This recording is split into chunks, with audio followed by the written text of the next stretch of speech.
everyone, this is Ayush Kataria and welcome to my YouTube channel AK Talk Sport. Today we'll be reviewing the Euro 2020 final between England and Italy.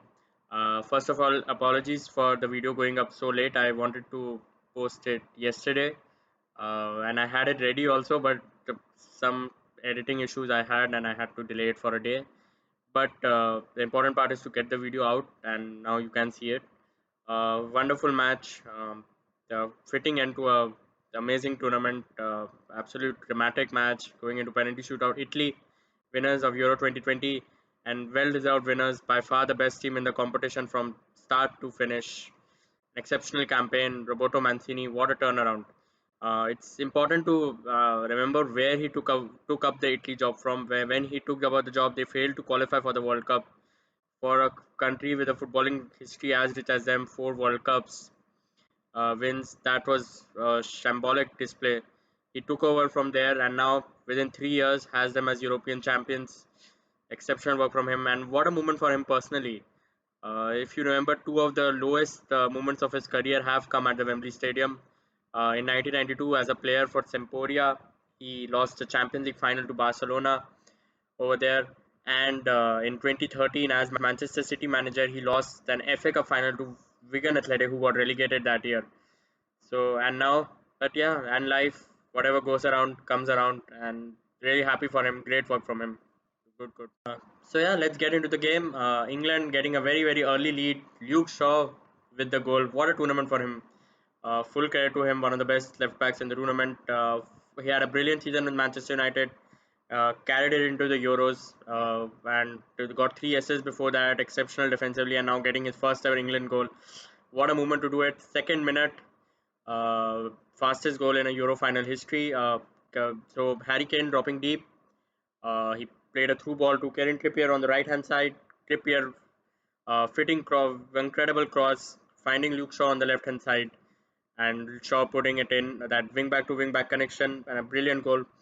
And at the start, so as you can see in the lineup, England changed formation. They from the 4-3-3 they went to 3-4-3. They obviously used this system against Germany, but against Germany you thought it was the horses for courses approach. Germany, of course, played the same system, so you thought that was to match it. Italy play a 4-3-3, but Southgate still going for a 3 at the back in this game. It wasn't expected, but he did that, and it obviously, and I think that caught Italy by surprise because, as you saw with that goal, and then for the first 10-15 minutes, the wing backs, Shaw and Trippier, they were getting so much freedom. Italy were clearly not prepared for it, and it caught them by shock. And that is the important part with this 3 at the back system. So when you play a normal 4 at the back system, your fullbacks don't get as much freedom. They obviously go forward. They in the modern game they have a lot of attacking responsibility. But in this 3 at the back system, the fullbacks, it's crucial for the system to work for the fullbacks to bomb forward, for them to have the license. And somehow Italy weren't prepared for it. And first 20 minutes, both Trippier and Shaw were getting a lot of freedom. As you saw with the goal, there was no one catching Trippier. There was no one marking Shaw. So clearly Italy weren't prepared for it. And it looked like a masterclass from Southgate at that moment. But as it turned out, it was just a shock for Italy that caught them, and not a tactical strategy. Italy adapted to it, and from the half an hour mark, they were completely dominant. Uh, Exceptional performance from there. Fully, they were just one team who looked like winning.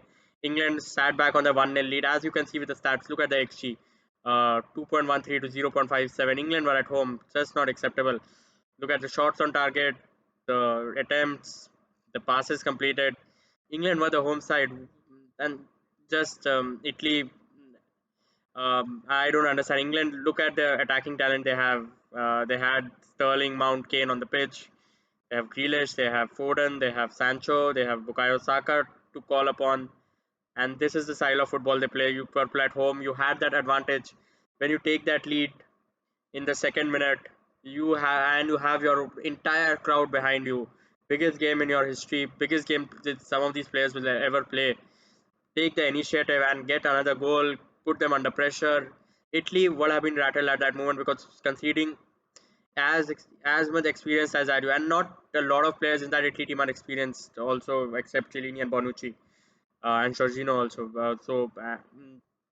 This was the opportunity for them to completely rattle, completely get under the skin. make it 2-0, make it 3-0. But instead, England just decided to protect their 1-0 lead, and when Italy equalized, and the Italy grew into the game, kept growing into the game, and when they equalized in the 67th minute, Bonucci from a set piece, England just started playing it. England did not change their approach. They started to play for penalties, just keeping 35% possession all across the match. With the sort of talent you have, that's not acceptable. Gareth Southgate, his tactics just have to be questioned. There's no question about it. Um, so England's front three that started the game, that is Harry Kane, Raheem Sterling, and Mason Mount, had an XG, means expected goals of 0.00. In case you're wondering what the context of what it means that they did not have a shot on target. In fact, the entire English team had two shots on target in 120 minutes of football. Again, let me remind you, they were at home. Um, just bizarre with the talent they have, especially when you're playing that back three system. Forget about anything else. Back three system means you have so much defensive protection. You also were playing holding midfielders. It was not that you had an adventurous midfielder also. So when you have like so much protection, the front three should have all the freedom, all the license. They should be creating chances. They should have a lot of ball, and they should be thriving attacking wise. But here, like not a single shot on target by any three of them. You can blame individual players, but it's clearly down to the system. Uh, uh, just not acceptable. I don't know what Southgate's plan was. Why does he have to be so defensive? Why does he have to play like an underdog? I mean, the reaction to England's defeat is like they were some sort of big underdogs. I mean, yeah, they did play like good underdogs. Their approach was pragmatic, but like playing like underdog cannot take away the sort of talent you have. It doesn't take away the fact you have to judge a team on that. And England, you were disappointing, no question about it. Southgate, the tactics were not acceptable. England are capable of better. The front three individually, all three of them very bad. No defense of any of them. Sterling, even Mount, or even Kane. Poor performances. Let's start with Sterling, one of the players of the tournament so far.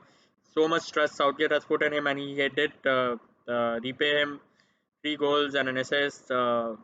Been phenomenal in the tournament. Been England's biggest goal threat, to be fair. But again, it was a system that was completely throughout the tournament designed for him to thrive. Because England are so defensive, they need a player like Sterling who is quick on the break, who can make those runs behind, and can link up with Kane because they do not keep a lot of possession for creative players like Mount Foden or Grealish or Sancho to thrive. So they needed a Sterling. With that kind of profile that Southgate wanted, the choice was basically just between Raheem Sterling and Marcus Rashford. Rashford, of course, he has spoken about it. Quite evident also, he didn't need to speak about it. He's clearly having some injury issues. I've read some reports that he might need a surgery before his season for Manchester United starts. So when Rashford was having those fitness issues, Sterling was the only choice. A lot of faith in him, but the poor game from him, no impact, and of course needed to do better, but did not. So yeah, Harry Kane. Okay, now we need to talk about Harry Kane because this is very important. Kane, 120 minutes, of course, on the pitch, captain of the team, central forward, did not have a single touch in the Italian box. I mean, Senor, the center forward, he just was dropping deep, going to the left hand side, going to the right hand side, coming into midfield, but was not there where you need him. Of course, okay, I can, and he had a pass percentage completion of 54%. You're basically playing as a number 10 as a midfielder. You are not letting, you're getting into spots where you need Sterling and Mount to be in. You're blocking um, their areas where they those areas where they thrive in, but then you're having a pass percentage of 54%. Okay, I can accept that Kane as a playmaker might be better than those players. Maybe he's better in creating chances, but England have players for that position. They do not have a center forward. They need Kane to be there to finishing chances, to be there occupying the center back. I mean, it made it so easy for Italy to defend against him, because to against England, because Kane, your center forward, is not doing what he needs to do. The central defenders had a very easy. I mean, Cellini, Bonucci, one of the two of the best center backs. You need a player like Kane to challenge them, but it was an easy evening for them, to let's be fair. And just Kane, this is not Tottenham. Tottenham, he needs to do those things because of the around players around he has. Spurs don't have this kind of attacking midfielders. England have different system, But for England, he needs to be a proper centre forward, and he was not. He had, let's be honest with Kane, he had one good game in the tournament, and that was that game against Ukraine. Germany he scored, but before that he caused them a very easy chance, and his overall performance wasn't good. Denmark again he scored, but that was a missed penalty rebound. He got lucky. One good game, so not acceptable. And then Mason Mount again, very his not he was attacking wise he was almost absent. Not a lot of him seen. This has looked very off color. And he looked off color since that came back from his self isolation, and that's understandable. You go a week without training, so you have are bound to lose some rhythm. And then where was Gareth Southgate playing him? I didn't understand. He's supposed to be the number 10. He's supposed to be an attacking wide player or whatever. But he had this weird defensive responsibility. Almost he was like a defensive attacking midfielder. This bizarre. And Kane coming in his spot. Very tough for a player to him to thrive. Also, he is Mount is a player who thrives playing in between the lines, playing on that just the left infield role. Kane just keeps coming, as I said, in those positions. And yeah, maybe Mount had a poor game and gets caught a lot of attention, and rightly so. He was poor, he deserved to be called out. But again, and as I said, and this is the same reason. First of all, 35% possession, your attacking players are bound to suffer, especially attacking midfielders. Grealish came on, he did not look effective. Saka came on, he did not look effective. So it was clearly a lot more than an individual problem, a system problem, and a problem of how players around him were playing around those like Mount, Grealish, and Saka played. So that very disappointing attacking performance from England. So yeah, we have already spoken about it. Gareth Southgate, the attacking performance. I talked about Kane, Sterling, Mount, but let me be honest. I put it down completely to the system. As I said, when you keep so little possession, when you are your midfielders are not getting the ball into the areas for these players to thrive, it's down to the system. There's no point blaming individuals. Even Kane, a lot again. If England have more possession, maybe he won't be dropping that back so deep. Maybe if their attacking players were getting more into higher areas, Kane himself will be in higher areas. But that is a system. It's a system that is playing with handbrakes on, and I don't know why they have to play this way. Gareth Southgate, yeah, England fan will say he got them to the semi-final in 2018, final in 2021, best performance in 55 years, and all that. But come on, man, you need to put more context into it. And the context is both those tournaments, England have just done the bare minimum, and that is beat opposition who you expect them to beat. Croatia in that World Cup, I mean, that was the first test they had in the knockouts, and they lost that. And Italy here again in the knockouts. Yeah, they beat Germany, but that same Germany team just 4 days ago were struggled to beat Hungary at home. This is the worst Germany side in 20 years, and beating them at home is probably, if you were not beating them now, maybe you will never beat them ever. According to me, losing to Croatia in the World Cup, losing at home to Italy, both are failures. England, if they want to really be serious, if they really want it to come home, they need to not celebrate failure, and that is what they are doing if they are just being happy with reaching the final here. Because if you ask me, if they get a tough draw in Qatar, probably a tough group stage, a tough round of 16, they are not getting to a semi-final. They're not getting a final. World Cup, they played twice against Belgium and once against Croatia. They lost all those three games. Here, they were not able. They drew against Scotland in the group stage. Denmark, let me be honest, that match went into extra time, and it needed a very dodgy penalty for them to win it. And now again, Italy, they lost. And let's be honest, if Italy, Roberto Mancini completely outclassed Gareth Southgate, and Gareth Southgate against any manager who is of that quality. Mancini is miles ahead of Southgate. What are Southgate's credentials? You have to just look at it and look at Mancini, what he has achieved in the sport. Titles with Manchester City, Inter Milan. Southgate, all he has on his resume is job with Middlesbrough. And the only difference, let me tell you, Italy's, I've spoken about in this preview, Italy's attacking lineup is nowhere as good as England. Chiesa had a good game. He was threatening. He was taking on players. He was always looking at threat. But apart from the Immobile, again, very poor, very anonymous. Insigne, he blows hot and cold. He sometimes produces moment of magic, but a lot of time it doesn't happen. It did not happen in the final. And if Italy had anywhere near as good as quality players as England had, this match would have been over a long time ago, 90 minutes. And it will have been an embarrassing scoreline for England, to be honest, in a match like this. Uh, so yeah, the England were lucky it went to penalty shootouts. Southgate was lucky it went into the penalty shootouts. Um, in-game management, no will to take those risks. He did change formation from 3-4-3 to 4-4-3-3 after conceding the goal, but it made no changes. So Mancini was always a step ahead of him. Mancini's changes worked better. Mancini played a false nine system, took Immobile off, got Berardi on, Chiesa played from the center, just worked better. Just always a step ahead of him. Southgate's in-game management, he barely made subs. Two subs happened in the 120th minute. We'll get into it. And so Italy were miles ahead tactically, and that's where the difference was. In talking about England sub, Declan Rice was along with Luke Shaw and Harry Maguire probably England's best player on the night for me. But he was taken off with so much of the match with 70 minutes played or something. He was taken off. Why were you taking off one of your best performers? For Jordan Henderson, obviously a good player, but Rice was having a good game. Why did you have to take him off? Changes were needed and formation changes were needed in your attacking players because all three of them were struggling. Uh, Sterling and Kane were there for the entire one. Kane, I can understand. Mount also was there till the 90th minute. Sterling played the entire 120, no changes. So yeah, just weird. Let's be honest. Uh, and yeah, okay. So now the match goes into penalty shootouts, and we have to talk about this penalty shootout because England's order in that penalty shootout is one of the most worst orders I've ever seen. Let's be honest. Uh, Rashford and Sancho come in the 120th minute. They both take penalties. They both miss it.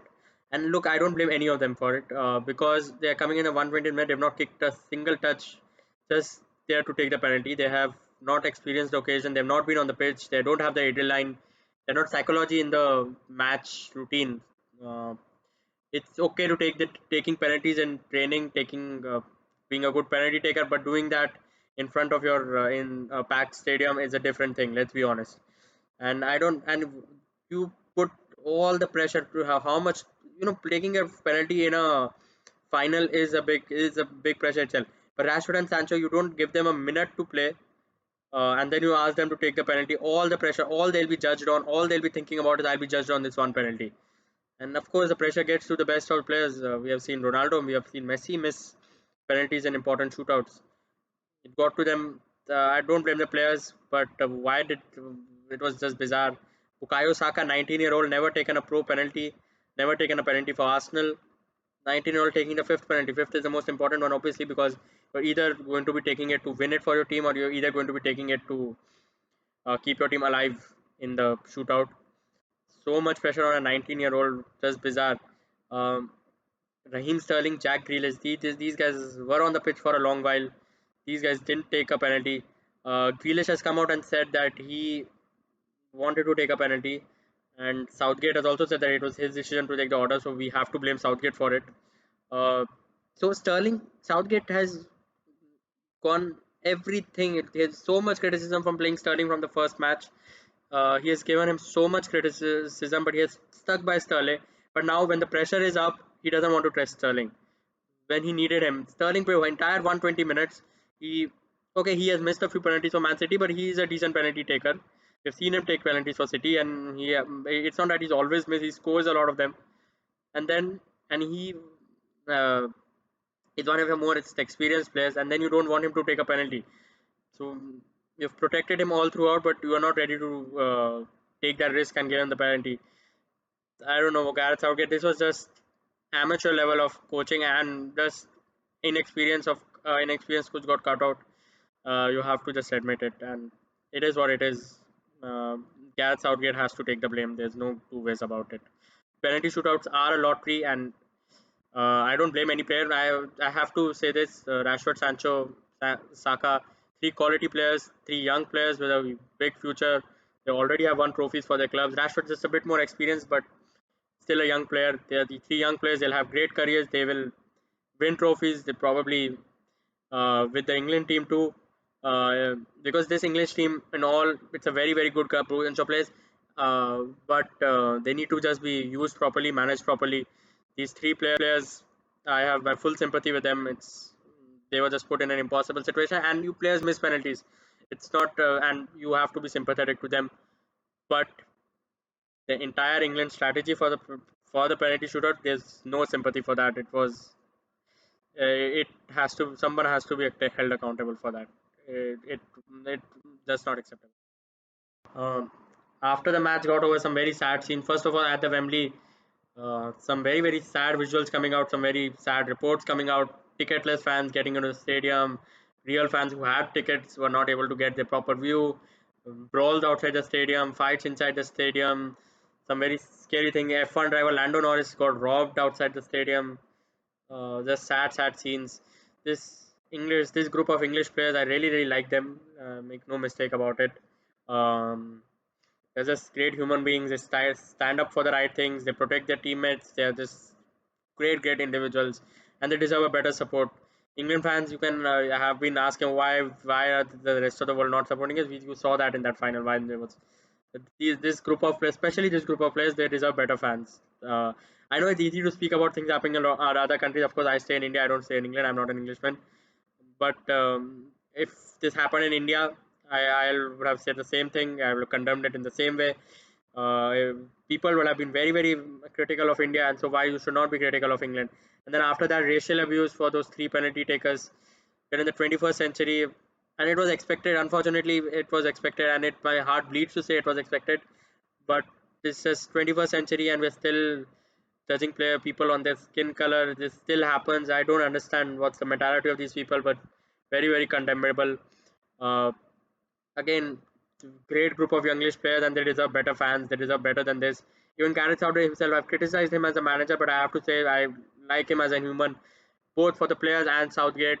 You can football is a ruthless business. You're based on results.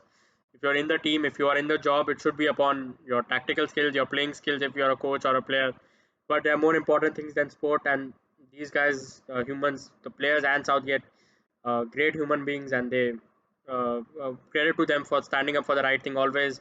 They were booed for taking the knee, but they did not. They stood firm on their stance. Full credit to them for that. Great bunch of players.